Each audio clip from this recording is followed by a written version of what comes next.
Dikatakan diam hakiki ketika melaksanakan sholatul daim, akal, pikiran, angan-angan harus belajar di diam, jangan bergerak. Ini latihan murid, jangan bergerak. Ketika sholatul daim itu jangan bergerak, tidak boleh. Jadi bagaimana caranya?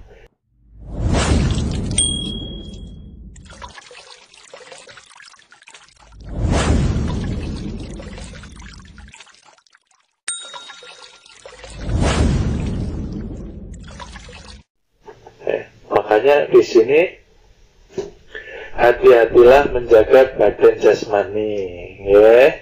Badan jasmani jangan sampai berubah seperti nafsu empat, ya. Karena di hadapan para kekasih Allah Ta'ala ini sudah terlihat di zahir kita, ya.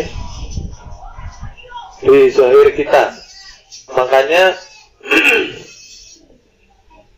ketika badan jasmani sudah diamanahkan kepada kita, jagalah nur cahayanya jangan sampai redup, ya.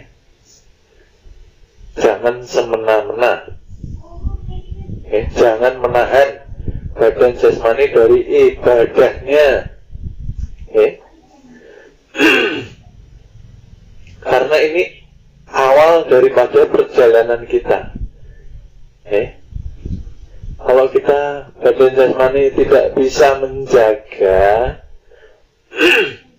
bagaimana kita melanjutkan perjalanan ke nama suci yang kedua dan yang ketiga, Di sini poinnya. Makanya hati-hati, yang tidak halal jangan dimasukkan, yang tidak baik jangan diterjang, yang membuat badan kita kotor jangan dilakukan, Dan hiduplah di dunia ini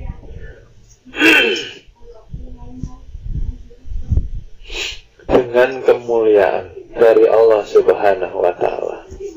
Hidup tidak mulia ketika kita berjalan di muka bumi tidak ingat akan kebesaran Allah. Maka di samping mengajarkan 3 nama suci, di perguruan juga mengajarkan ibadah zahir batin. Dikatakan ibadah zahir berarti dijalankan, dilakukan oleh yang wujud.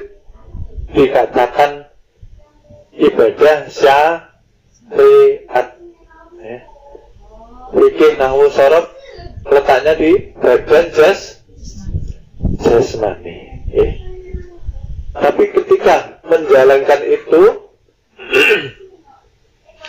harus disertai dengan ibadah Nur Muhammad batin, harus selalu ingat, diingat-ingat, Di sini saya katakan sudah sering mungkin lupa, saya ingin mengingatkan. Ketika Bapak Ibu berjalan-jalan di muka bumi, tidak mengisi keluar masuknya nafas, berarti dikatakan bangkai yang berjalan, berarti tidak manfaat. Ingat itu. Berarti kalau sudah dikatakan bangkai, itu derajatnya di bawah derajatnya hewan. Hewan masih hidup, mereka bisa bersikir dengan bahasanya sendiri. Berarti kita berjalan di muka bumi tidak ada gunanya di hadapan Allah, di hadapan Rasulullah. Oke. Makanya pentingnya belajar, ya. Belajar ilmu agama secara sempurna, ya. Dari awal sudah dikatakan, jadilah seorang yang Islam keseluruhan, Islam syahadatnya, Islam sholatnya, ya. Islam puasanya, Islam berzakatnya, Islam hajinya. Kenapa? Karena di rukun iman yang pertama harus beriman kepada Allah. Harus beriman berarti harus menggali kepercayaan itu dengan kenyataan. Kalau tidak belajar berarti tidak mungkin timbul yang namanya keyakinan. Harus belajar dulu, harus mempraktekkan dulu bagaimana rasanya teh, harus diminum dulu baru bisa menyatakan teh ini manis. Seperti itu iman. Iman kalau tidak digali dengan belajar ilmu kenal diri, bagaimana mau beriman? Rukun iman yang pertama. Oke. Setelah dapat, kita percaya, oh ternyata Tuhan nyata, menzohir, bertajali, menjadi sifat di zahirnya manusia. Berarti kita yakin, itu yang harus dipelajari. Yang tidak boleh dipelajari yang laisa, karena sudah tidak bisa kalau sudah laisa. Tapi kenyataannya ada di dalam diri kita semua. Oke? Makanya pelan-pelan ketika mendengarkan pelajaran, biar tidak bingung, yang tenang. Oke? Seperti saya gambarkan dengan contoh yang paling mudah, ya. Ketika Bapak Ibu memakai baju, sudah tidak terlihat lagi kapasnya, sudah tidak terlihat lagi benangnya, ya. Dan terlihat bajunya. Ya, seperti itu kejadian diri kita. Okay. Jadi Allah itu jangan dicari. Nyatanya kapas itu sudah menjadi baju. Okay. Nyatanya benang tadi sudah dijahit menjadi baju juga. Okay. Maksudnya apa toh?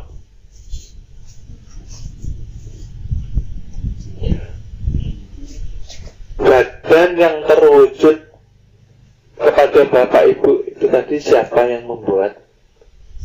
Siapa yang membuat? Yang Maha Suci di alam kesucian. Kalau sudah tahu, kita harus beriman betul-betul. Maka baca ayat suci Al-Quran, pelajari, dihayati.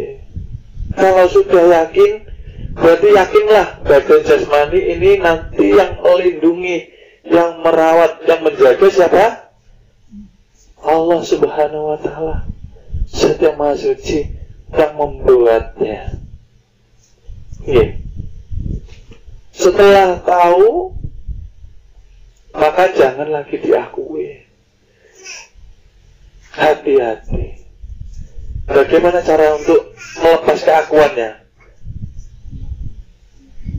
Salatul daimnya dipakai. Okay? Merasakan rasanya kesucian. Okay? Ketika napas masuk, inilah yang dinamakan Roh Kudus, Roh yang suci, yang menghidupi seluruh badan jas. Hidup kan hati ketika napas masuk, hidup. Dari situlah terjadinya dikatakan Mi'raj itu ketika termasuk insan fana kepada Muhammad, Muhammad fana kepada Allah, Allah fana kepada yang laisa.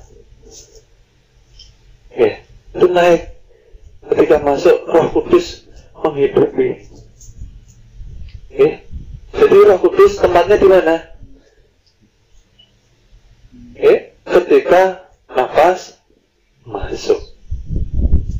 Oke, ketika sudah naik, ya inilah Allah menyatakan, aku inilah ya yang maha suci. Bahkan dikatakan Roh Kudus, aku inilah yang maha suci. Makanya salatul da'i itu harus ngerti ilmunya. Ilmunya inilah yang perlu dikaji. Kalau sudah tahu insan fana ke Muhammad, Muhammad fana ke Allah, Allah fana ke yang laisa, berarti dia mi'rab. Syaratnya apa? Berarti kita harus membersihkan wadah atau badan jasmani kita juga. Makanya rasa merasakan yang bersih, yang suci. Berarti kita juga menyesuaikan. Kita harus bersih, kita harus suci agar dapat rasanya. Kalau kita belum bersih, belum suci, ya namanya kita harus berlatih lebih giat lagi. Makanya dikatakan dia hakiki ketika melaksanakan sholatul da'i, akal, pikiran, angan-angan harus belajar diam, jangan bergerak. Ini latihan murid, jangan bergerak ketika sholatul da'i itu, jangan bergerak, tidak boleh. Jadi bagaimana caranya? Ya kita seperti tidak berpikir apapun. Kita hanya merasakan yang keluar masuk itu tadi. Oke? Napas nupusnya.